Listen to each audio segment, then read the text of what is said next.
All right, we are back. This is Gloomhaven for the PC. It's a brand new day, and it has been quite an adventure off-screen. So let's recap some of what happened. So first things first, our Beast Tyrant has this personal retirement quest called the Seeker of Zorn. So the first part of this quest was to complete 3 scenarios with the word crypt in the name. And so I mentioned in the previous segment, I had already completed all 4 of the scenarios in the game that have crypt in the name. So the only way for me to advance this personal quest was to go back and replay scenarios that we had already beaten. So I figured no point in doing that, in a recording. You've already seen those scenarios. So I did that off screen. What I did learn in the process was that you have to complete 3 unique crypt scenarios. So I tried to do the same one twice. It didn't give me credit. So I ended up doing 4 scenarios like that, right? So 2 of the same one, and then 1 more, and then 1 more.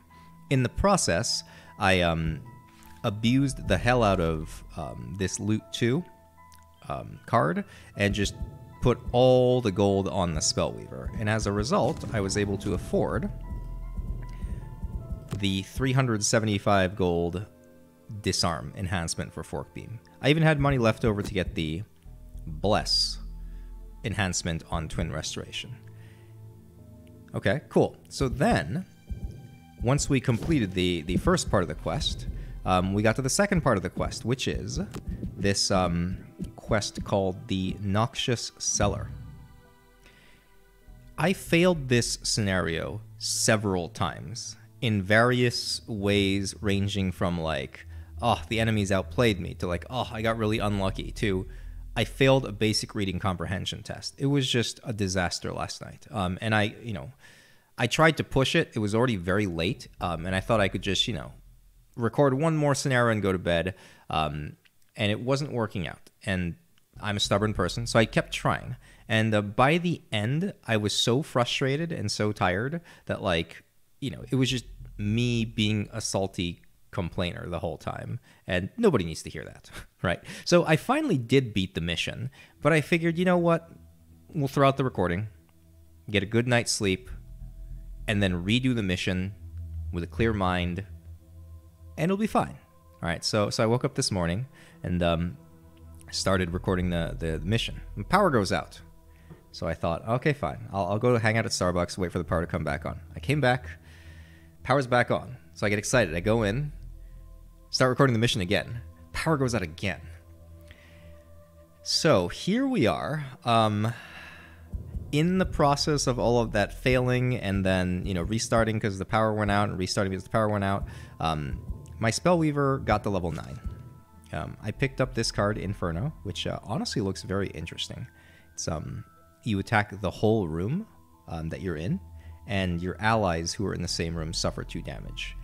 So I suppose you could just, sit there at the entrance and spam this while you continue to heal. I think that's a very, busted strategy, potentially, that I don't know that I will be utilizing, but it's an interesting card. And the bottom half of this looks even more interesting, right? It's Retaliate 2, Retaliate Range 3, affects self and all allies. I'm not certain, but I feel like the way this works is, so let's say you have a tanky character that has their own source of Retaliate, right? So let's say they have Retaliate 3 up. Then if you apply this effect to them, they get Retaliate 5 at range 3, I think.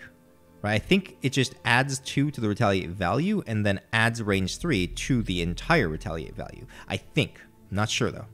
But if that is the case, then that's insane. Right? All the enemies are just going to insta-die when they, go attack your tank. So, interesting card, but I'm not going to use it on the rerun of this mission because I didn't have it the first time I did it. I'm going to try to, kind of reproduce the strategy I used on my first victory. Sawbones also got the level 9. I'm just not going to take the level up yet. I guess during the off-screen situation, I did get to level 8, and I picked up Gentleman's Anger. So this is a melee disarm card, which I'm going to pair with Hold Back the Pain, which splashes your melee attack into an AoE. I also hit level 8 on the Doomstalker, and I picked up Feral Instincts, which gives me a little bit more flexibility. It's a heal self, and it's a top action move. So I can sort of reposition myself when I'm trying to use a bottom action Doom. So with that being said, let's go ahead and do this scenario. As sort of like a preface, this is a scenario that I think you can just cheese. So like if you don't feel like playing through it, just cheese it. After skulking around in far more crypts than you'd like, you finally find a hint to the remains of Zorn in an ancient sarcophagus, a tome with strange glyphs that glow in an eerie green hue. With some amount of study, you uncover an obscure passage in the text, giving directions to an old shack in the sinking market.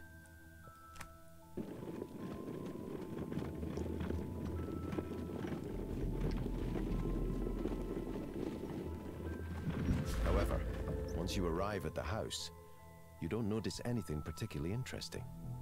Looking through the tome again, you see references to entering through an archway, but the building has nothing of the sort. That's when you see it. A set of long, flat stones in the dirt in front of the house, fanned out radially to form a large circle.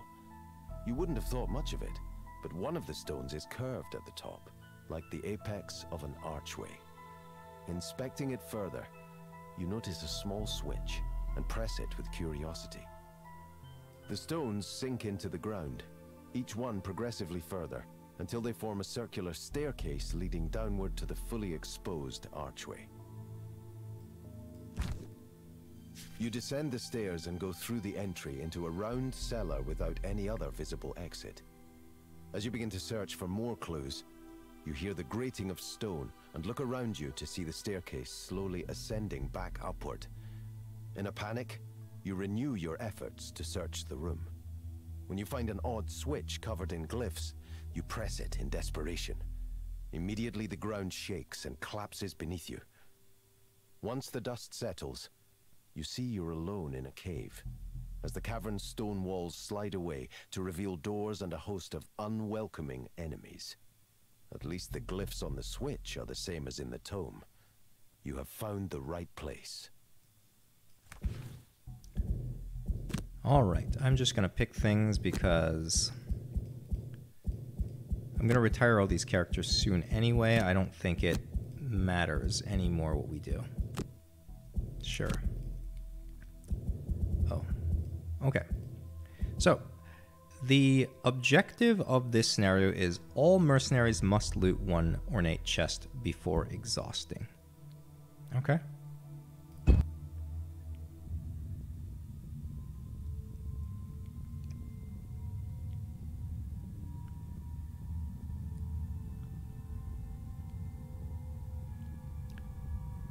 So we are split up. Each mercenary has its own quadrant. And as far as I can tell, there's no connection among these. So there's no way for you to like move over from there to here. And I think these tiles are treated as infinite range away. Because I tried to use like a, the scroll that's like range 5, and I couldn't target Spellweaver like that. Immediate point of concern, I was trying to move the mercenaries around and like have them, like, for example, switch to Spellweaver with the Doomstalker, and I couldn't figure out a way to do it. Like, double clicking doesn't, deselect them.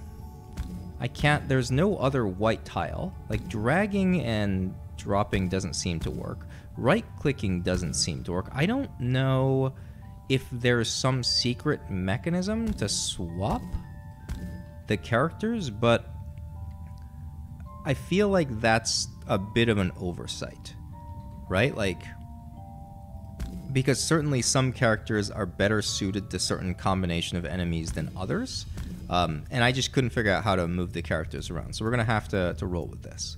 So I guess, you know, I don't want to complain too much, but I felt like the design of this scenario was just straight up unfair to the player. Like, first of all, right, like, you force the mercenaries to separate, which means, like, the normal synergies that occur, you know, and, like, you can each play a certain role, kind of falls apart, right? You're forced to fend for yourself. So, like, what if you don't have a source of healing? Like, what if you don't have a source of CC? All of a sudden, you know, your quadrant becomes much, much harder, right? And the condition is all 4 mercenaries have to, you know, each loot the chest in their quadrant, so if any one exhausts, then you lose the mission, right? So, you know, that's one way I lost the mission. Another thing that's, like, I felt super unfair was how crammed this is.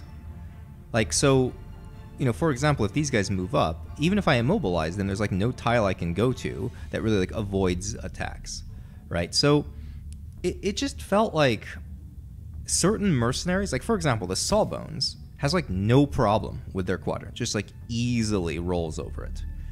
The Doomstalker has almost no problem with their quadrant. Spellweaver and Beast Tyrant, though, struggle really hard.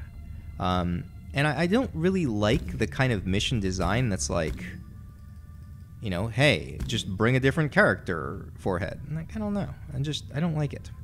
But here we go. So I'm going to abuse my 375 gold forked beam enhancement. I can't imagine what it would be like to do this without that enhancement. Just stupid is the best way I can put it. And then here I'm going to go expose camo, and here I'm going to go, I guess, ancient ward into. I guess we'll go concentrated rage to start. All right. So my intent is not to just cheese the mission. Because I think, like, you know, it's possible to cheese this entire game, I think. Like, you can come up with ways to just avoid scenario mechanics entirely. But I think that sort of, like, doesn't do the game justice, right? Like, the creator has gone to, you know, great effort to make these different scenarios, like, varied, interesting, but also, like, kind of balanced, right? And I don't want to... I don't know. I don't want to invalidate that. Which is, I guess, why, like, I get so frustrated when, like, I feel like the design is very anti-player, and that, like, it's almost like the expected strategy is to cheese it, right? Like, I don't know. All right. We have to stun this because it's going to, well, we have to disarm it because it's going to stun us otherwise.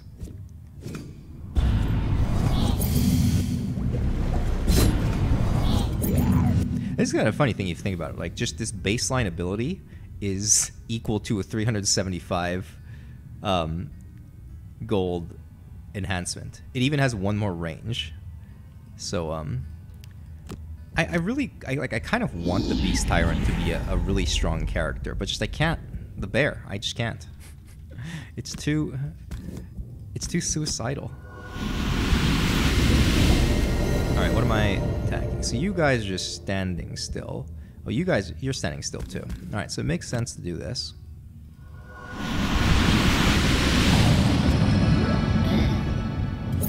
Alright.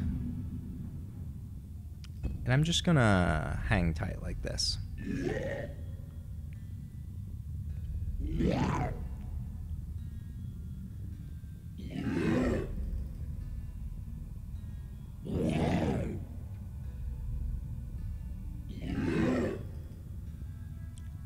So we got pretty lucky, right? First turn enemy took like no offensive actions.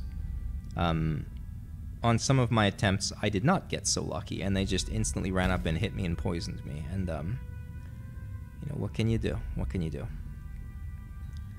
So I'm going to go Flashing Burst into Reviving Ether. This is going to be, I think, Detonation. Fresh Kill Detonation. I'm in Invis. I want to try to stay in Invis. This is going to be...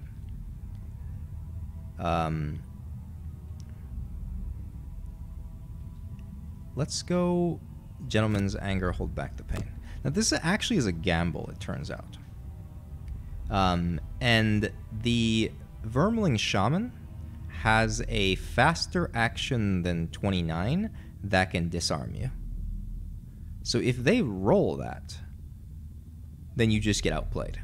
Right? So I guess, you know, the argument is, well, you know, I could play it extra safe and do this first and just go at 15 and kill this, which I might have to do, right? Because if I'm playing dice against the game and the game outrolls me, then I'm just going to be upset. All right. So how about we go top action, Disorienting Roar, and then just a bottom action attack.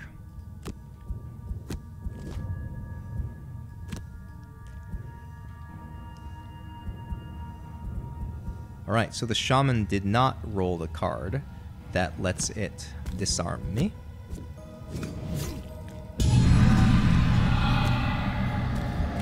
But now there's no more Shaman to worry about, so we're just done there. Okay, we're going to use both of our top and bottom actions, okay?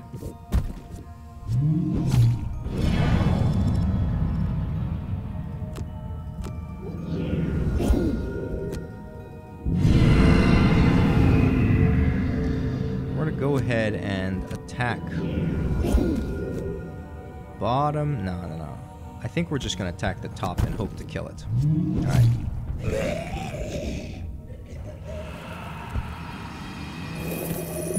So this is now going to be... I'm going to attack here. Okay. I can go to there because it has a move 1, right? So I'll be avoiding one of the attacks by going there.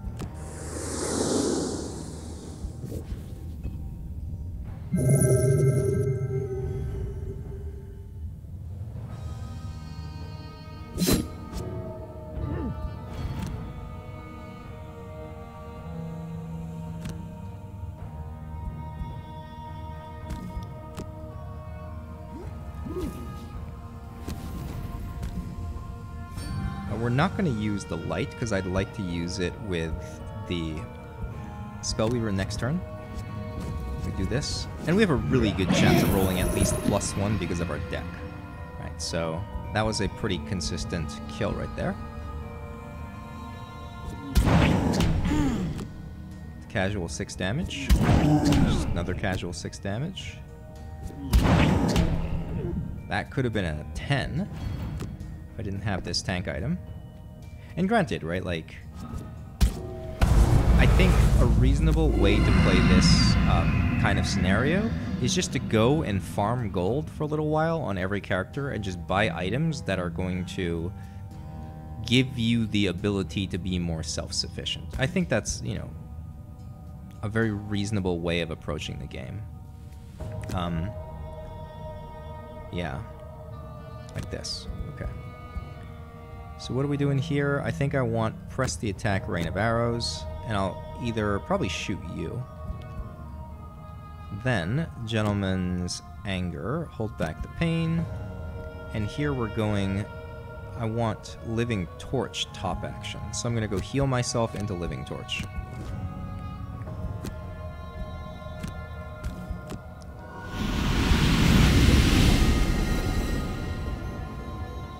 And what are you doing? Move to attack 4. Got it. So this is going to give me disadvantage, so I think I'm just going to attack here.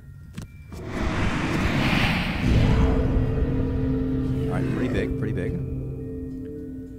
Now I just have to live.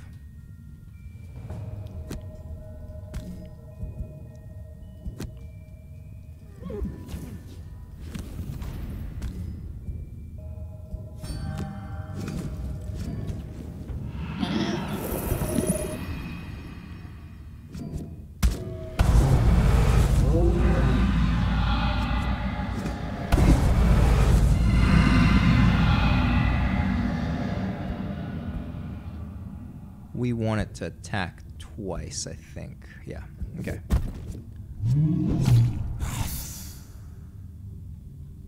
I suppose, you know, actually, let's just do this.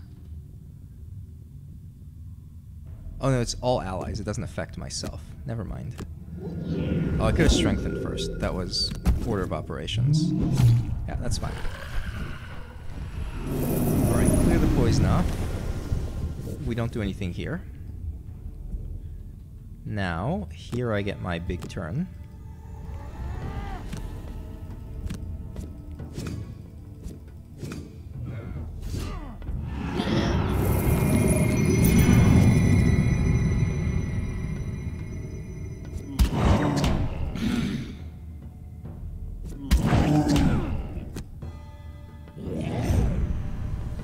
We've basically stabilized everywhere. So this is going to be a whatever into a whatever. Okay. I think what I'm going to do is...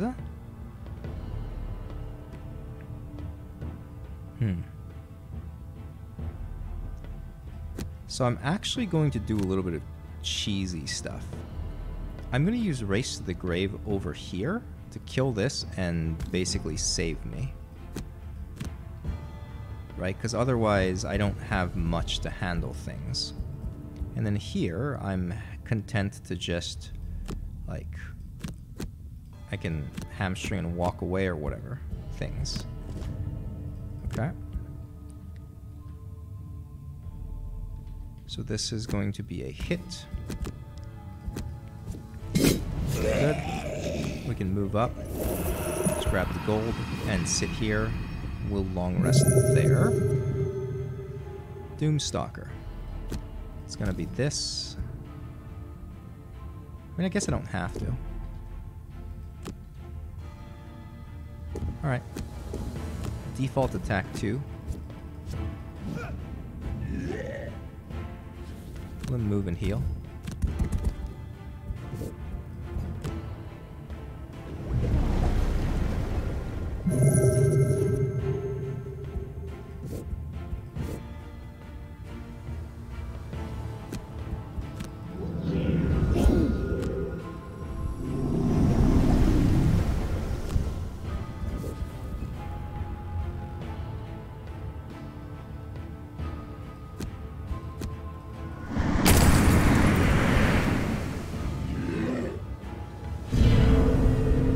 Okay. Well,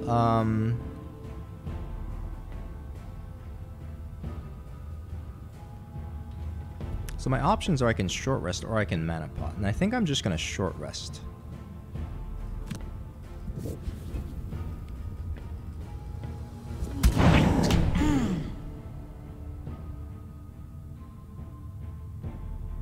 That ruined everything. Because now if I short rest and I burn Reviving Ether, then I have to take 1 damage to myself and then I just die? I mean, I guess if that happens, I'll say the game outplayed me.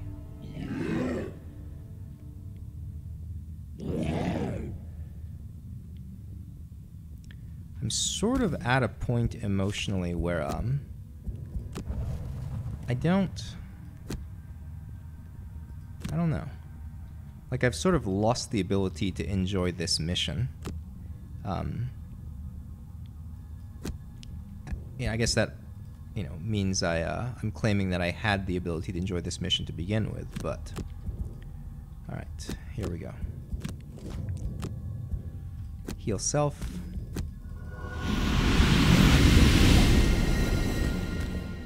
Do this. Okay, we have stabilized here.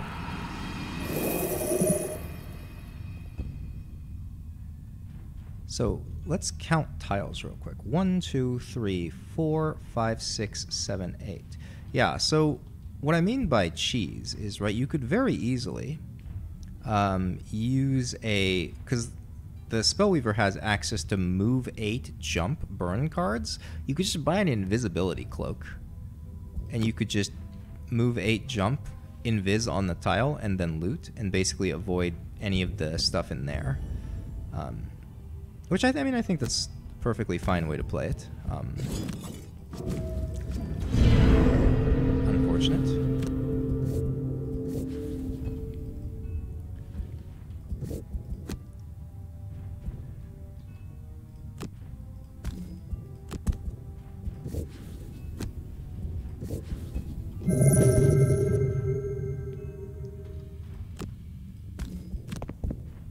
And I'm sort of like playing it so slow because these rooms I think have like really high variance, and if I charge in and get unlucky, I can lose in like a turn, and it's just a little bit awkward.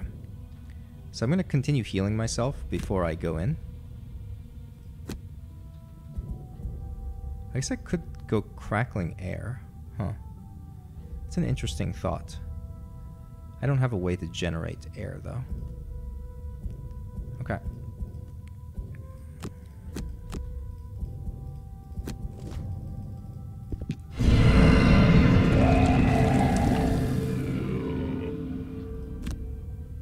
I think I just default attack, no? And I can use ice here. Good. Never long resting on the Doomstalker.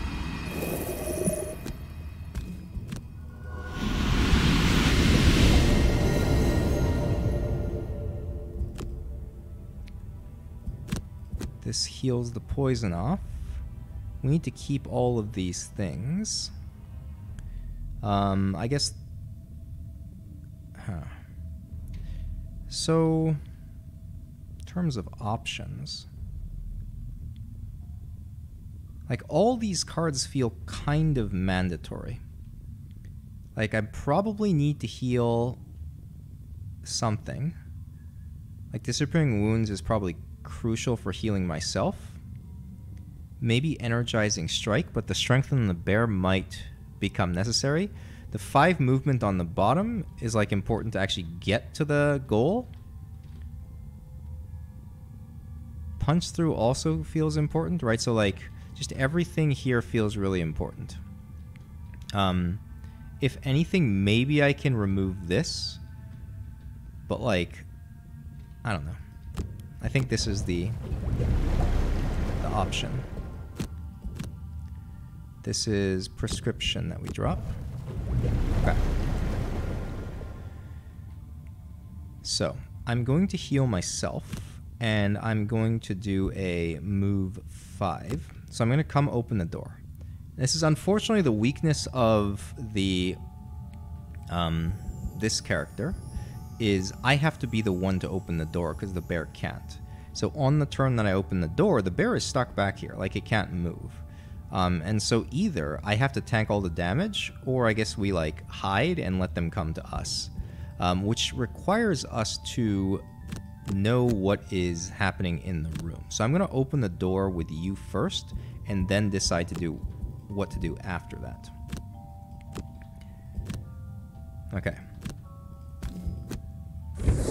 Okay, so ooze is multiplying, which means I'm not going to open this door.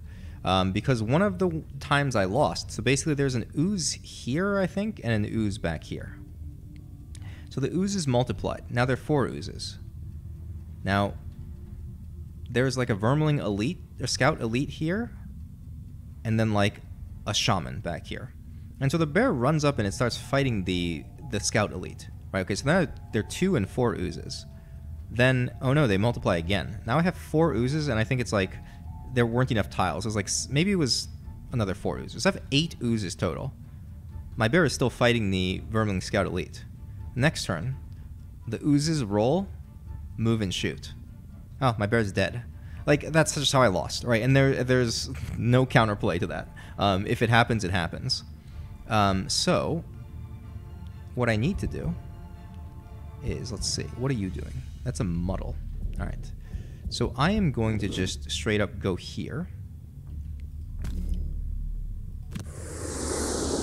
and disarm you.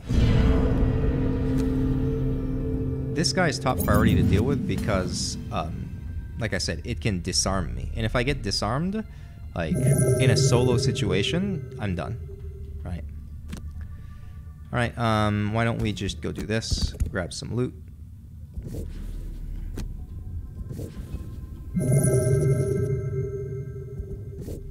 So I'm not opening a door this turn. I'm just healing myself.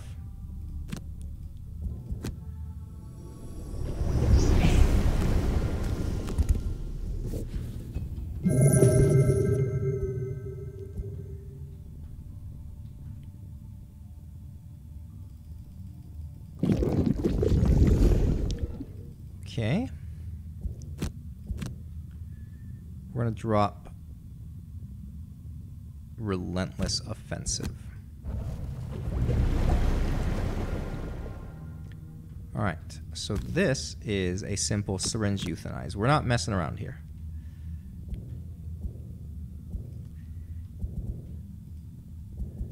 Then, we're going to try this again. And it's going to be a punch through to move with me. And then I'm going to probably just strengthen self.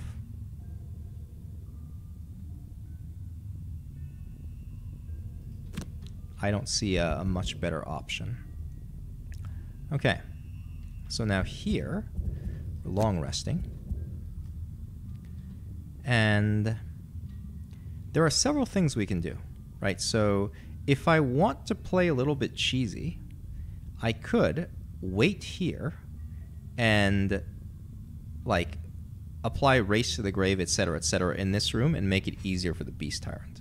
And, you know, yes, that's incredibly cheesy, but I also think like the Beast Tyrant is just really ill-suited for this kind of scenario. So I'm going to just do that. But I'm going to Race to the Grave next turn. So I'm going to do something like this and this. Okay, so this is a turn I can actually go in. This is going to be a... You're healing. I might actually just assassinate you.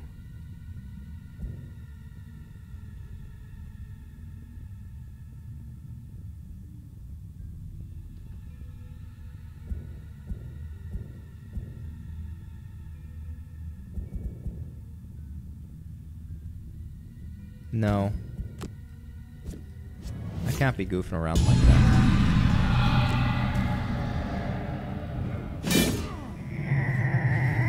Okay. Suppose I could use this to make you walk over a trap.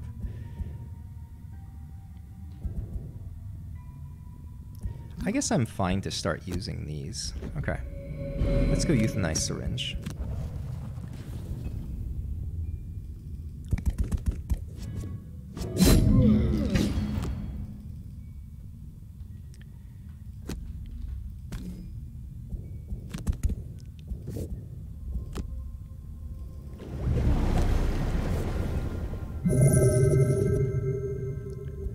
Alright. So we're skipping this ability. And... because the bear is stuck here, right? I'm going to use this to go boop. Open the door. You're going to move up. You're going to move up. You're not going to move up. I'm going to hide. The bear is going to strengthen itself.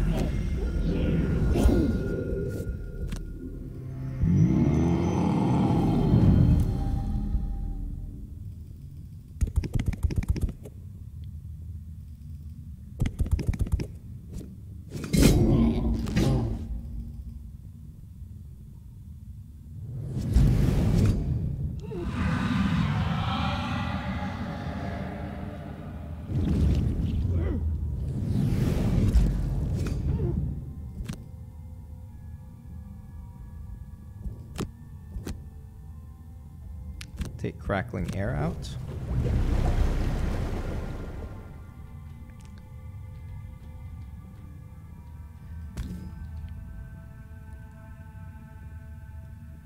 So I think it makes the most sense for me to go like Gentleman's Anger and then do no harm. So I'm going to walk up and heal. Actually, you know what?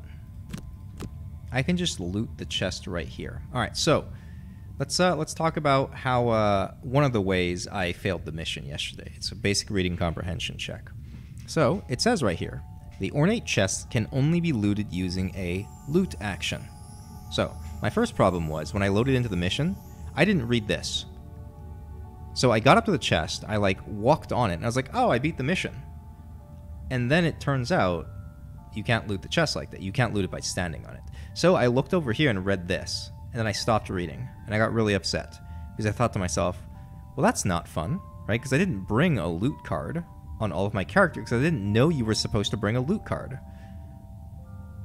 And so I gave up the mission. I was like, and I was really salty about it. I was like, man, they should have told me up front so I knew to bring a loot card. Like, that was just, I wasted so much time playing this mission. Well, so then I went through, everyone had a loot card, and I went to use the loot card, and then I realized any mercenary adjacent to an ornate chest may forego a bottom action to perform a loot action that can only loot ornate chests. The game gives you an icon that you can click to perform a loot action. And then I felt really, really dumb, right? Because I basically restarted the mission even though I had it in the bag. Like, I could have beaten it if I had just kept reading and then looked down here to see the icon. So, you know, it's, it is what it is. But actually, you know, I'm going to keep fighting, I think.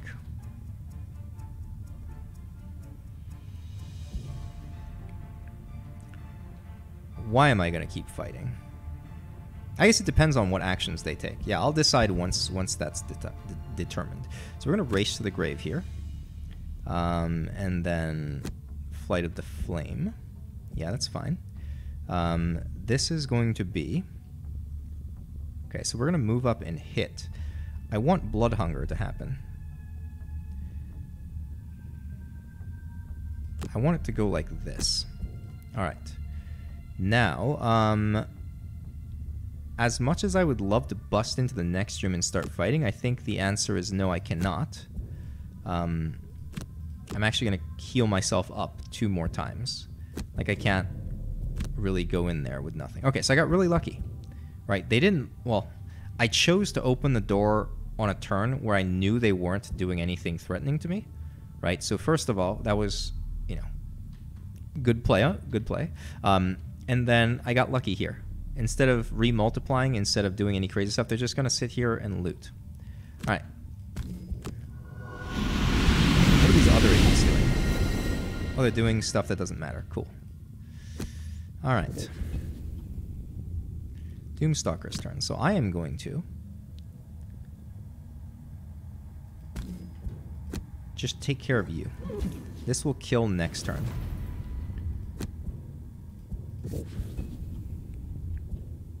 Okay, skip ability. Okay. Do this.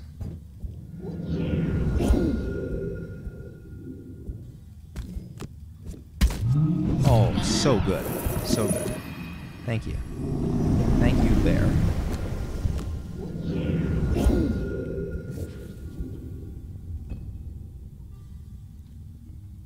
Alright, so the Sawbones is able to walk up, heal self. Oh yeah, by the way, this is the icon. Just lets you loot it. Skip movement, heal myself, clear the poison. Let's slap you with a disarm. Good.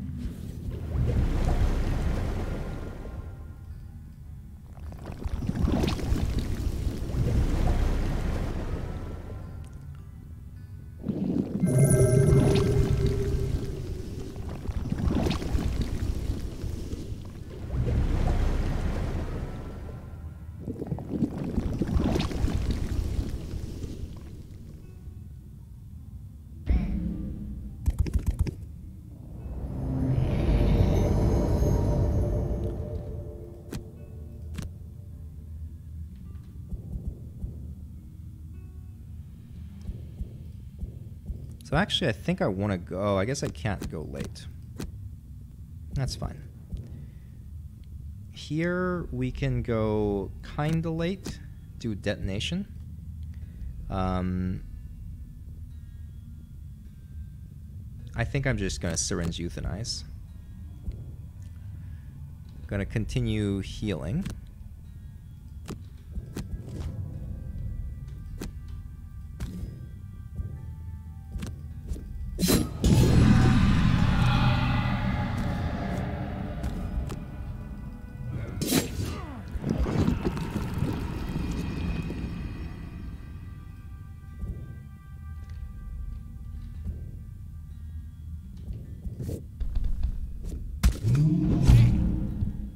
Doesn't bother me at all, because what I'm going to do is walk up here and then disarm, and that prevents poison.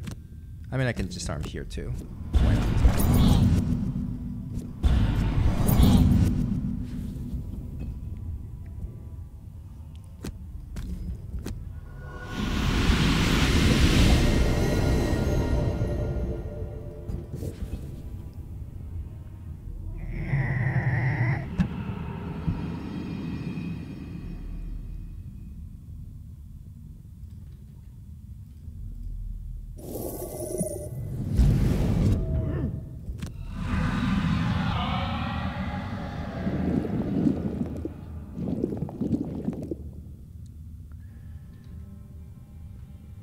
So we can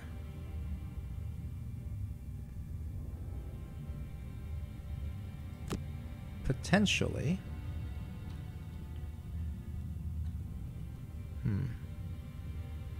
I guess we can do this. No, actually, you know what? Let's do this just in case it chooses to multiply.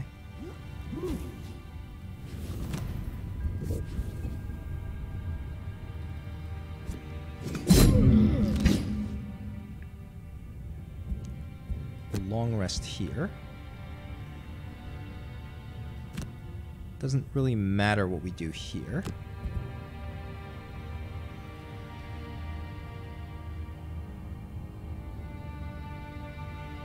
To be a little bit careful,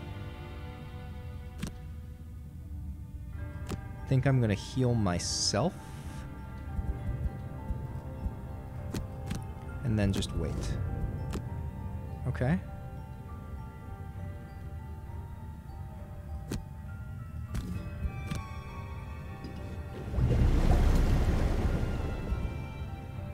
You have a move 2, attack 4, okay.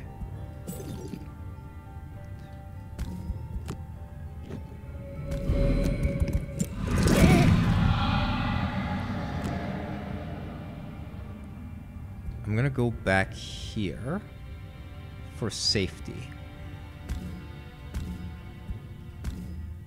Just as a backup, I need to be able to potentially loot next turn to be safe.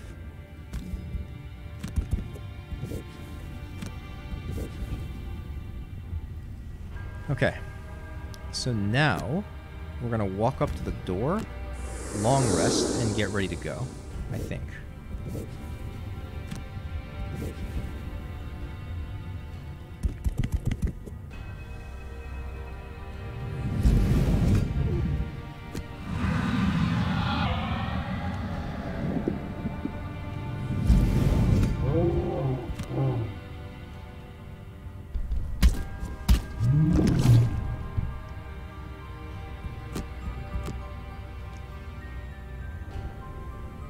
I think we're keeping Disappearing Wounds.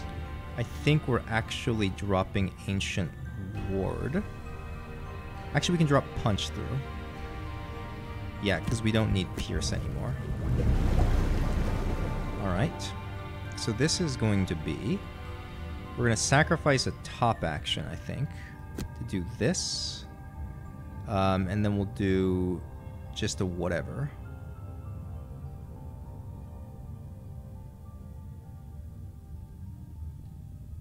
Like this, okay.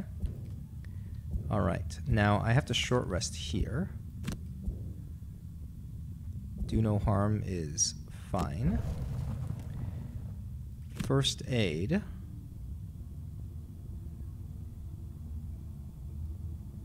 And hold back the pain. And I think I just have to do it, okay. I was hoping that I could somehow win this fight, but the Ooze Elite and this just had too many good ranged actions on me. Right, because it was the combination of I took one turn to disarm here, and then a second turn to kill here, and a third turn to kill here, and in that time these guys just got too much stuff going on. Alright, that's a long rest. We're going to camouflage Rain of Arrows. Alright, Ooze is multiplying. So we are safe to just actually... I'm just going to do this right now. Okay.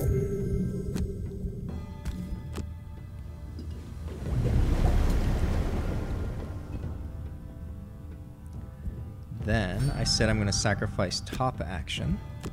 So the bear gets a big bottom action. Very nice.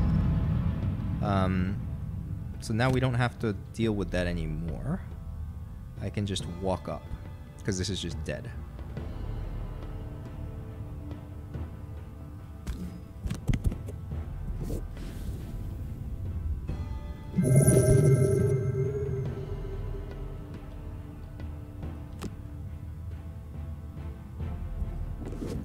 We're gonna boots. 1, 2, 3. Do I actually want to step on the trap? And I guess it doesn't matter. I'll just do this. And I can even just go here. But I'm gonna long rest. Yeah. I don't think it really matters what I do anymore. In fact... yeah, let's just do this.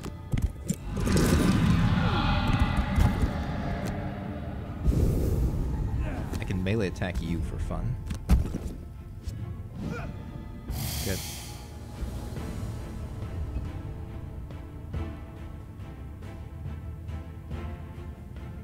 Yeah, if you have Invis, this is very easy. Which... you know, I think like if you buy an Invis cloak, like on the Spellweaver, it makes it so that you can do this kind of strategy.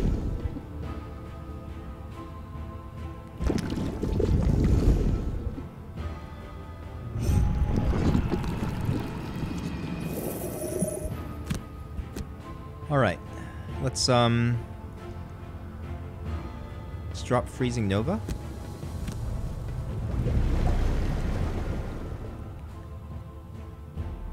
Got 2 to fight. I'm actually going to go up and disarm. 1, 2. Move 5, 1, 2, 3, 4, 5. I don't really like that. Can I just move 2? Patch Fur is kind of important. 1, 2, 3, 4. Maybe I... no, I need to disarm both of them. I just don't think that's reasonable. Okay. Then here, we're long resting in Invis. And it doesn't really matter what we do here anymore. We're basically done. But I could... Preventionist Key Hamstring. I could repeat the thing here and keep fighting. So this is going to be Reviving Ether into Forked Beam. We're going to go 1, 2, 3, 4, 5, 6, 7 with boots. Oh, I think we just get there in 1 turn. There's the disarm I was talking about. It's an 8 initiative disarm, which just completely ruins anything you could possibly do. Okay, skip movement, disarm all adjacent enemies.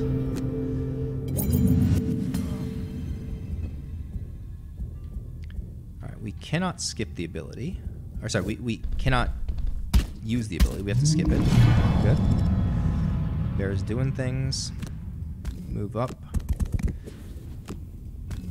So if we can get to this stage, it's not so bad. As long as they don't, like, multiply to, you know, 4, in which case the bear just doesn't have the firepower to kill them fast enough.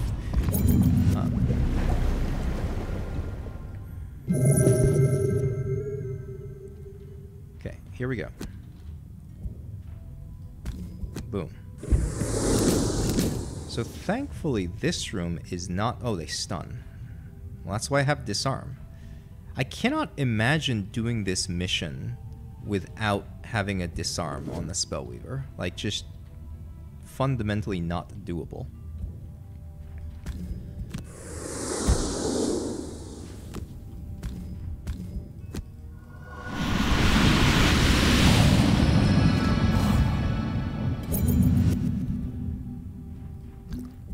I'm gonna Stamp Pot and then disarm again next turn.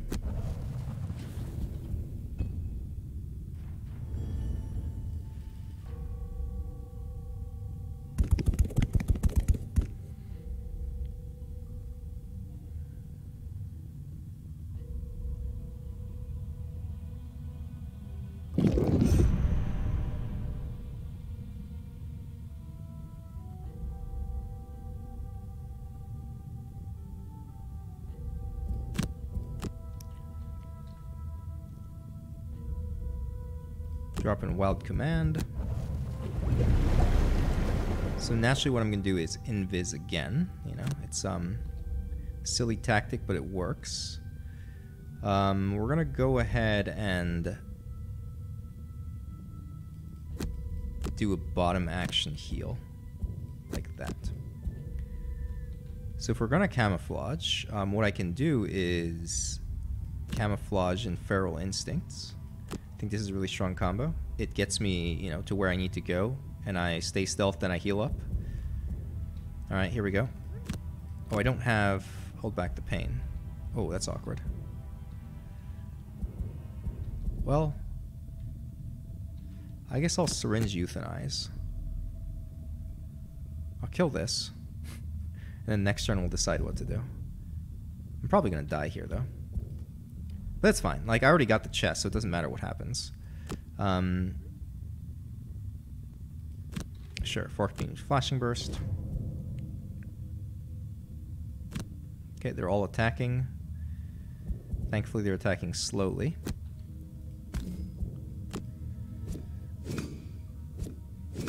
Oh, I healed myself. Sweet! For 6. Oh my god. In that case... And I could just regular attack you.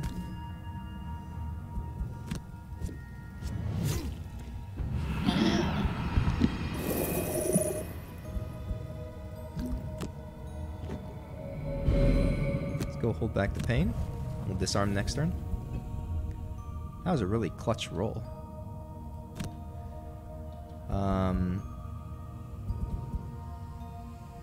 What are you doing? It's a move 3? 1, 2, 3. Okay. We'll attack you and you.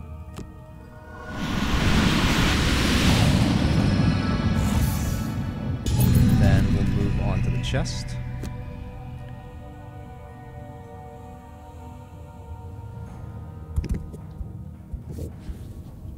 And I have a Loot Spider. Oh, so I can just do this right now. Alright, cool. So we're done here.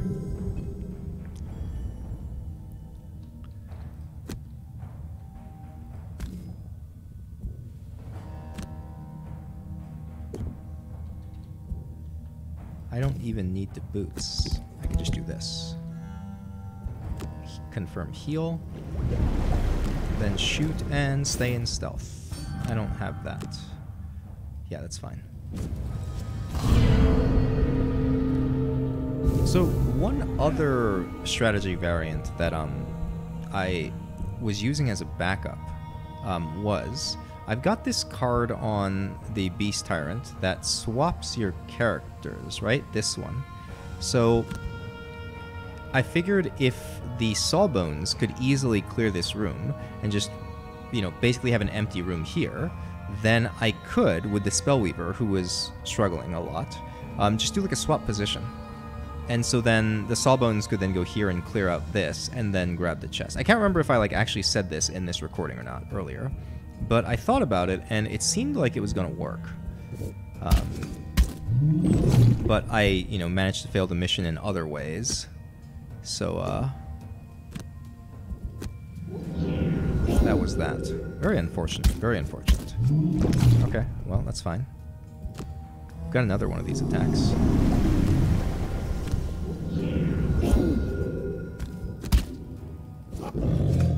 Okay.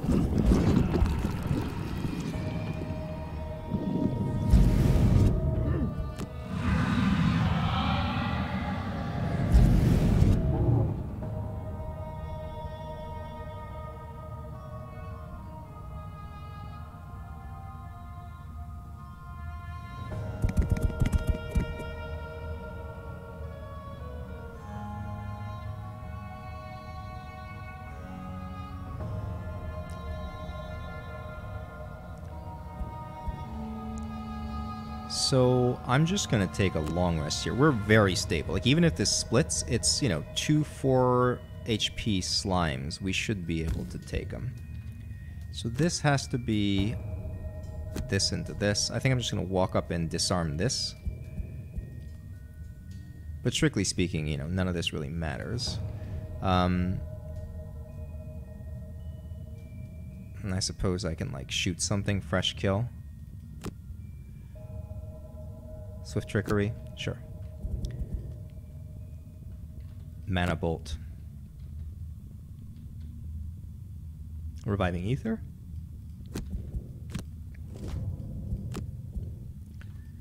I can go here and slap one of the drakes. Pretty cool.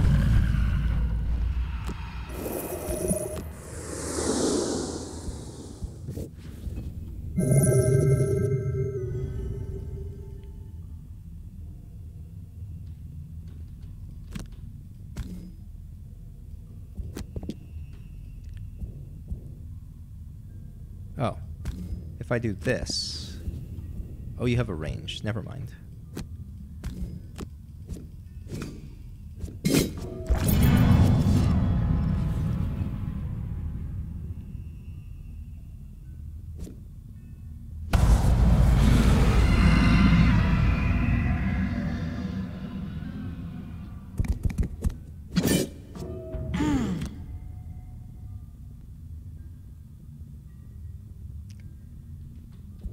Alright, we use this, confirm action, got the chest.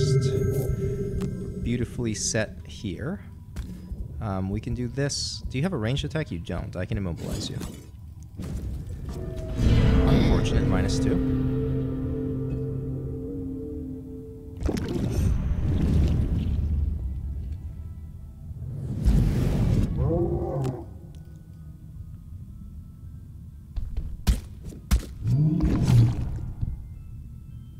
Unlucky.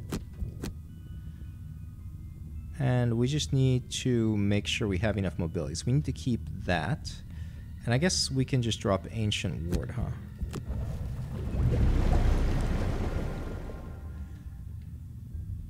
Let's take a top attack and a bottom attack.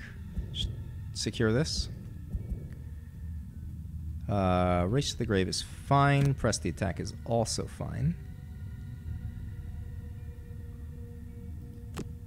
Knock this one out. Sure. Short rest here. Oh, that's a bad burn.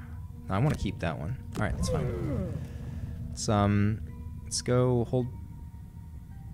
Oh, I see, I see. We burned the one that was move and heal. Unfortunate.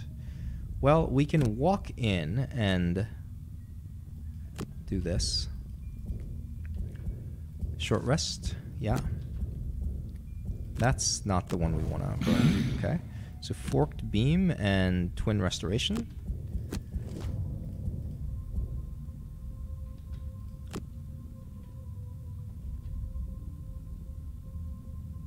Surely it's this. And then shoot you.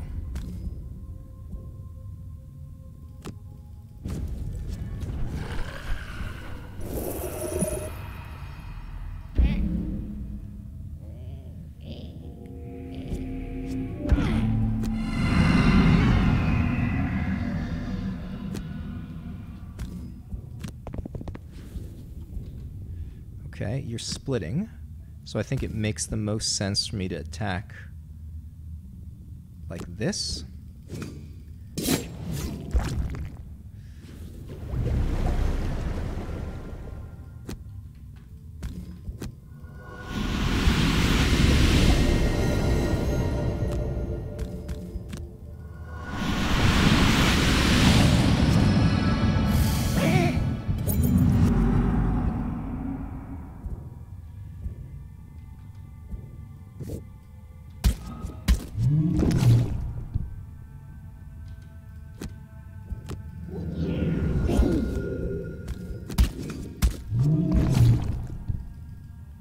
just deal 1 more damage, we're good.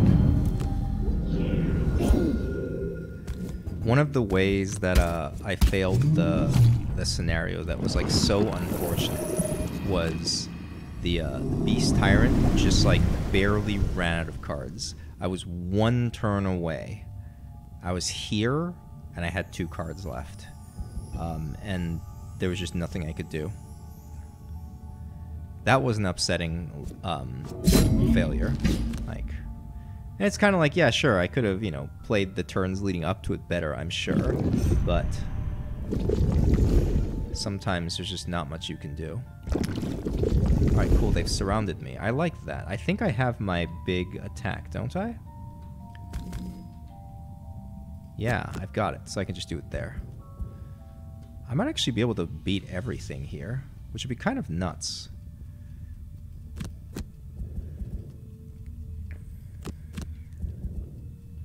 Although I have to use reviving... Actually, I don't have to. I can short rest next turn. And then keep going. Okay. So this is going to be Unstoppable Beast and then do whatever.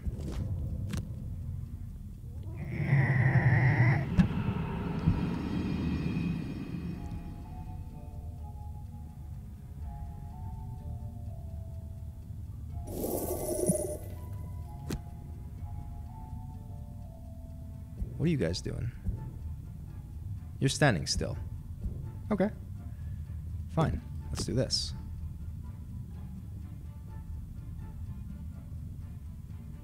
I have 3 range.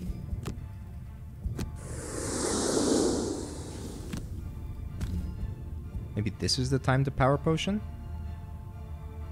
No. Surely it's next turn.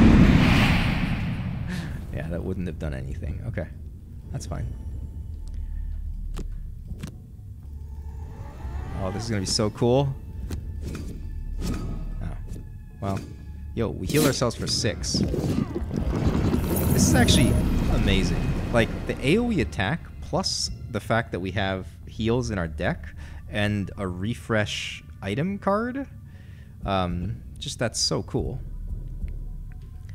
No, we're not doing anything. Skip ability. Alright. Bear can do whatever. We are moving right along.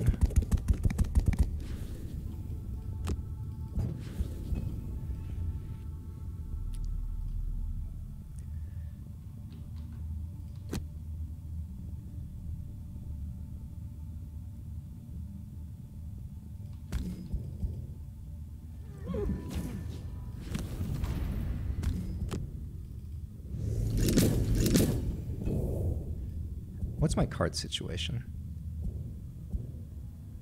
Oh, okay. Alright, well I can... sure, I'll do this. Press the attack, and then race to the grave. I'll race to the grave you. All of this is completely pointless, right? But, like, I'm just... taking revenge on this mission that, you know, basically kept me up until the wee hours of the morning, just giving me nothing but trouble.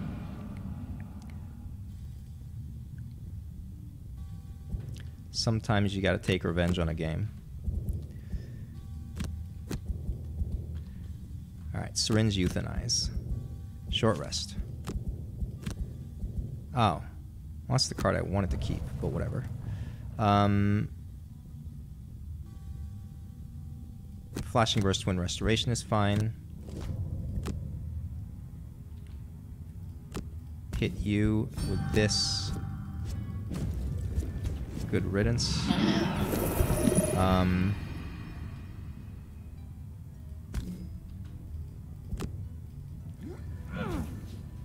I think all things considered, right? Like, as much as I thought the Spellweaver was really, really cool, like, once we started to get, like, all of the element, you know, synergy stuff up and going,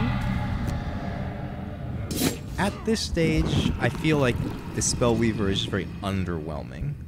Like, short of, you know, spending 375 gold on an enhancement to give them a disarm, like, I just feel like they don't have much to offer. You know, maybe it's just I'm, like, not playing it very well, but, like, their damage output seems very mid. Like, compared to something like a Doomstalker that can, like, just drop so much consistent damage on any target they want, you know, compared to the Sawbones that can just, you know, AoE smash everything while CCing it. I'm just unimpressed. And maybe Inferno changes everything, right? But, like, being able to attack a whole room at once is so good that nothing else matters. But just, I don't know.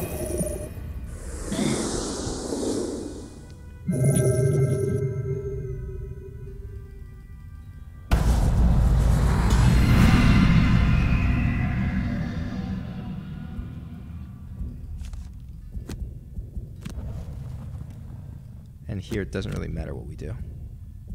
Long rest, long rest, long rest. Skip ability. Confirm movement. Click the button. Yes. Loot. We have completed it.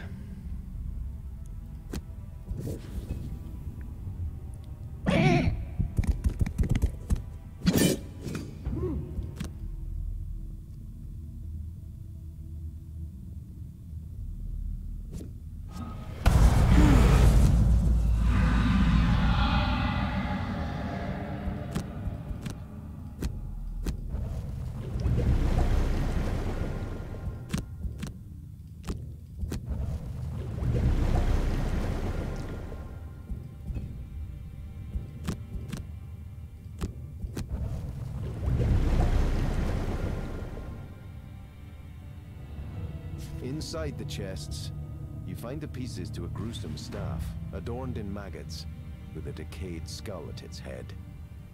When you grab the last piece, another set of hidden doors slides open behind the chests. Judging that you have no choice but to take this new route, you enter. After a while, you come upon an intersection of 4 paths, where you rejoin your party and follow the final path back up to the surface. So there we have it. We finally beat the mission. Interesting design. I will say that. I don't like it, though.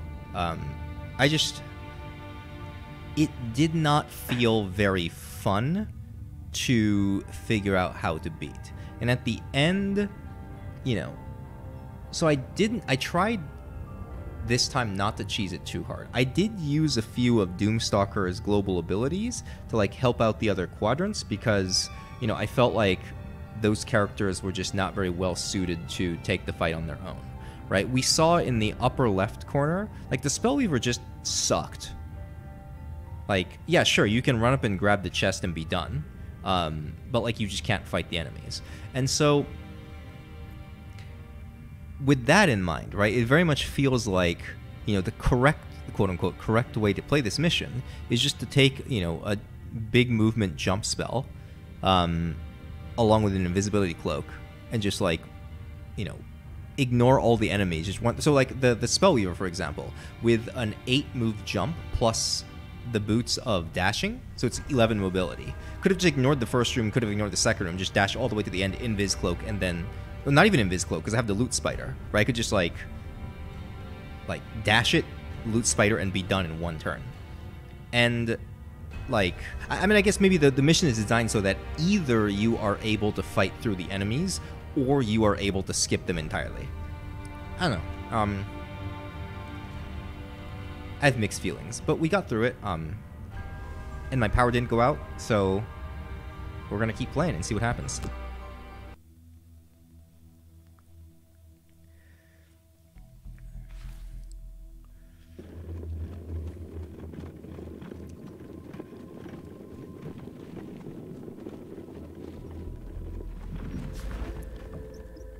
You return to your quarters and piece together the fragments of the staff. Despite its fearsome appearance, you cannot discern its function. You do, however, notice some carvings on the shaft. Deciphering them with the help of the tome, you find instructions to enter a secret room in one of the crypts you had previously searched. You have your next destination.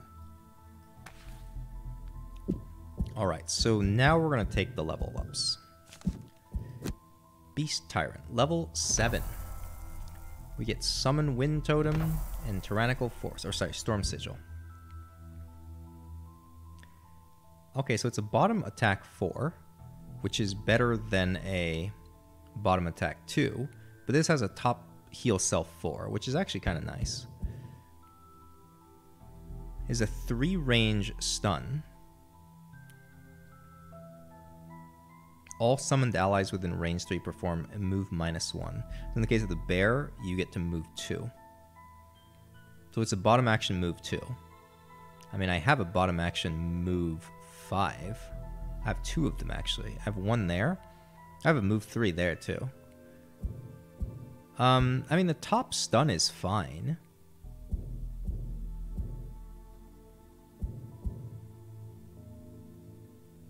This honestly feels like a better card overall. This summon just feels useless. It's a summon that can't move, and it pushes enemies away every time they get near. I don't see how this is at all useful. Now, what would be kind of cool, right? So the wind right here, this generates wind when you summon the wind totem. I think that's how I'm supposed to read this, right? If the wind totem actually created wind every turn, right? Like regardless if it attacked or not, if it just created wind, and this was now a summon that permanently gives you wind every turn, that would actually be kind of interesting.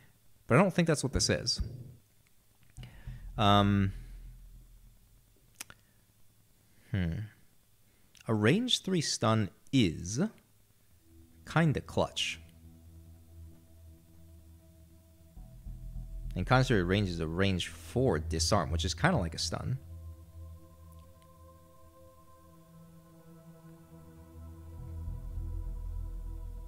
I feel like all of these are kind of important.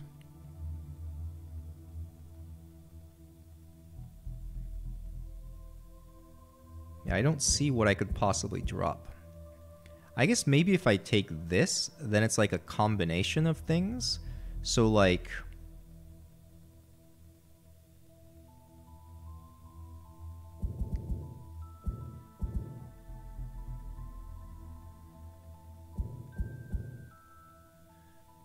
Move 2, swap positions with your bear, move 2 again. I wonder if I can skip the swap positions with your bear ability, so I can just use the bottom as a move 4. Because if that's the case, I could feasibly get rid of Unstoppable Beast. Now, Unstoppable Beast is like an attack 4 in AoE is good. The issue being I don't have a way to generate Leaf unless I take this. So I guess if I take this, I stun, and then I get access to a big bear attack the next turn.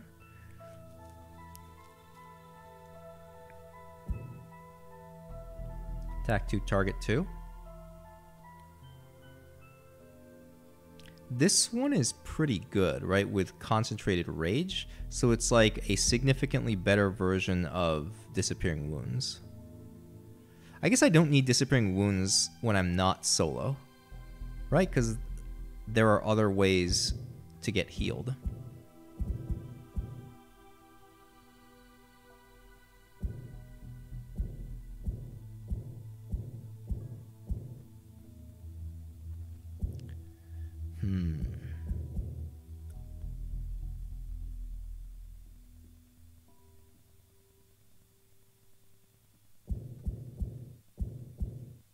I don't know. I guess I'd take Tyrannical Force. And then I guess I drop Howling Bolts. Maybe. All right, we'll give it a shot, see what happens. We'll add some more rolling heal cards for the bear. Let's go Sawbones, level up. Reach level 9. So it's prep for surgery. Bottom is move 3, stun 1, which is, I think, a great ability. Top is all of your attack and move abilities may be performed as heal of equal value +1. In such cases, the range is 1 unless otherwise specified. Ignore all conditions applied by attack abilities.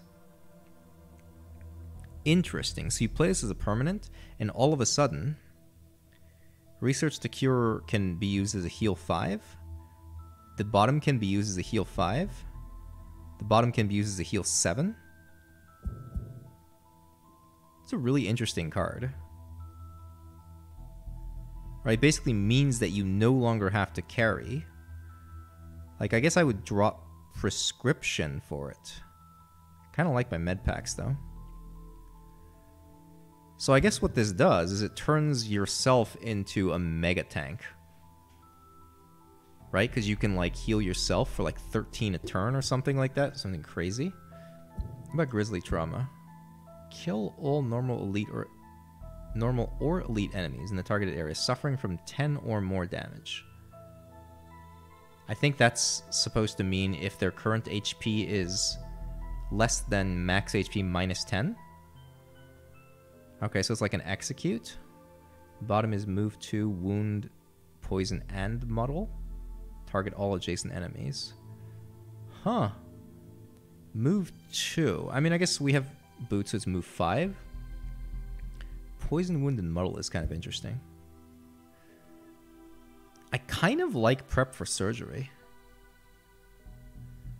Right? So it's like if you're at full HP and everything is good, you just use this as a move 3 stun.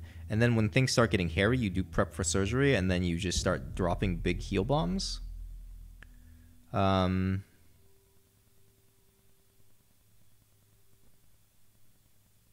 would I guess I'm dropping Prescription for it then.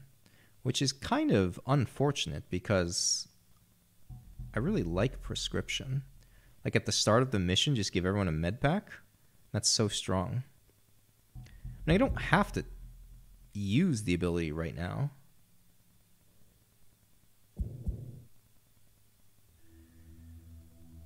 One adjacent element recover up to 2 other discarded cards. This is also so good, I feel. Like for Spellweaver. Specifically. Surgeon's Satchel. Just like a better first aid. Right? Because you move 4 and give them a med pack.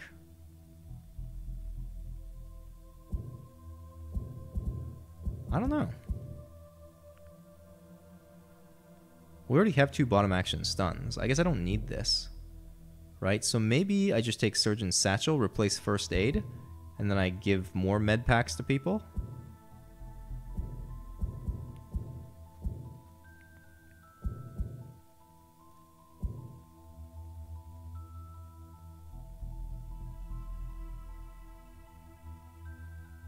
Yeah, I mean, I think I'm going to do that.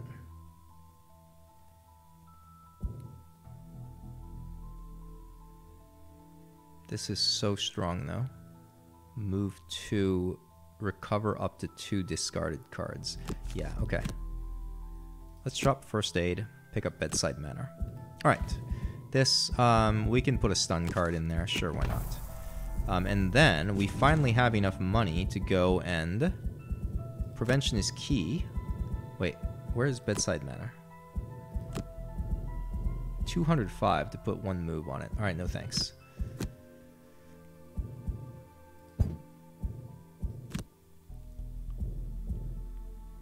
I can actually drop Research to Cure. Maybe.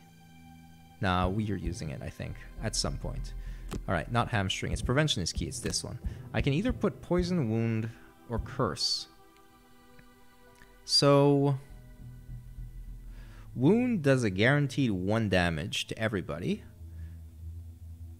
And because they're disarmed and they can't do damage to me, they're probably taking a guaranteed 2 damage, which is kind of big. Syringe is poison stun. So maybe I put Wound on everything. Right? The Curse is also interesting.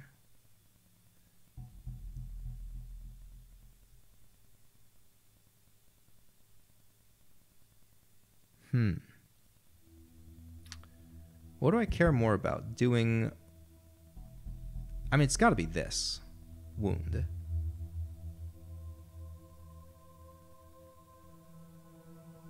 No. Let me experiment with Curse. I'm not like completely convinced that it's the best option, but I feel like we're gonna get more long-term utility out of this. And I say long-term, but like Sawbones is gonna get retired pretty soon. All right, now we have a little bit of gold left. Let's go purchase some items. I think a meaningful item to purchase is a tower shield.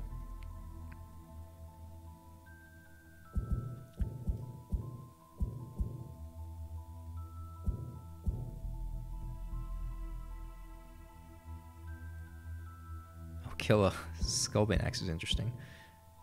Single target melee action. I feel like we're not really single targeting very often. Although, this does turn Syringe into a potential 2-target stun. Oof. To a single attack, not an attack action. Okay. Maybe I take the spear instead of the shield. Oh, choices, choices, choices. The target and all enemies adjacent to the target suffer 1 damage. No.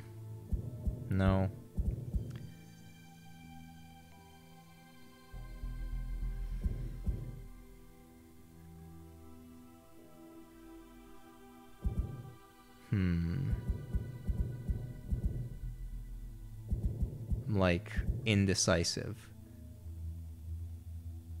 But I feel like we want...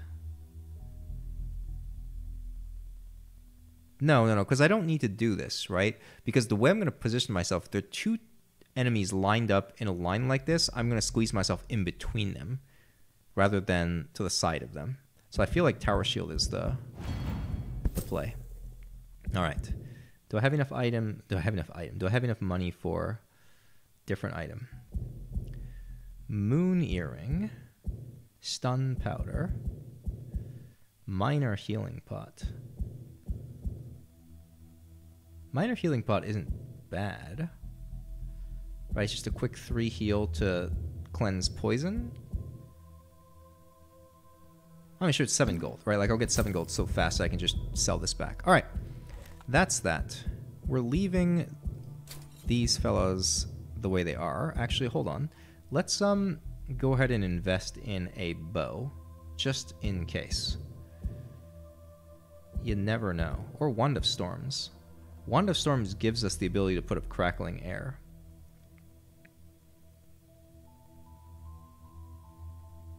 All right, I'm convinced.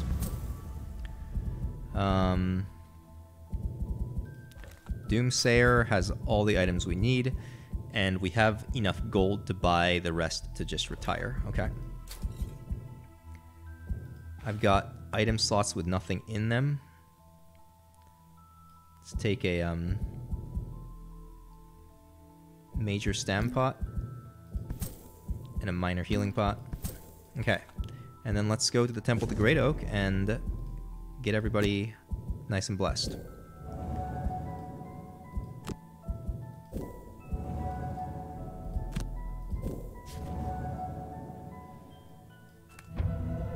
There's Devotion 7.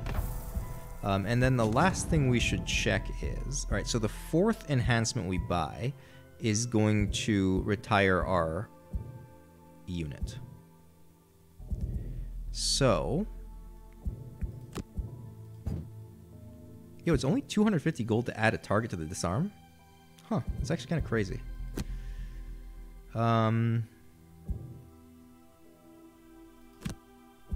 325. Interesting. Yeah, I think at this stage it doesn't matter. Like, I'd probably just buy something cheap at the end. I don't think I'm going to be using the Spellweaver after I retire it. Like, so basically, right, the thought process here is, after you retire a mercenary, you can go and create another instance of the same class and then keep playing it. And then the enhancements, in the mode that I'm currently playing, the enhancements are permanent to the class. So if you roll a new instance of the same class, the enhancements carry over, right? So I'm thinking to myself, like, maybe I want to like purchase like really good enhancements so that after I retire the Spellweaver, I can always make a new Spellweaver and keep playing it and be strong. But I'm feeling like maybe that's not the case. Inferno plus Retaliate is 400. Jeez, it's because it's a high level card, right? Like the cost to enhance increases with the level of the card. 175 to get 3 HP on the summon. Not a bad idea.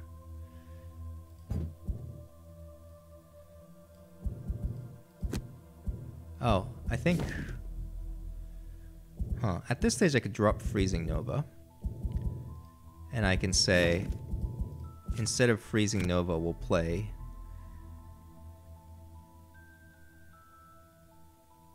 Huh.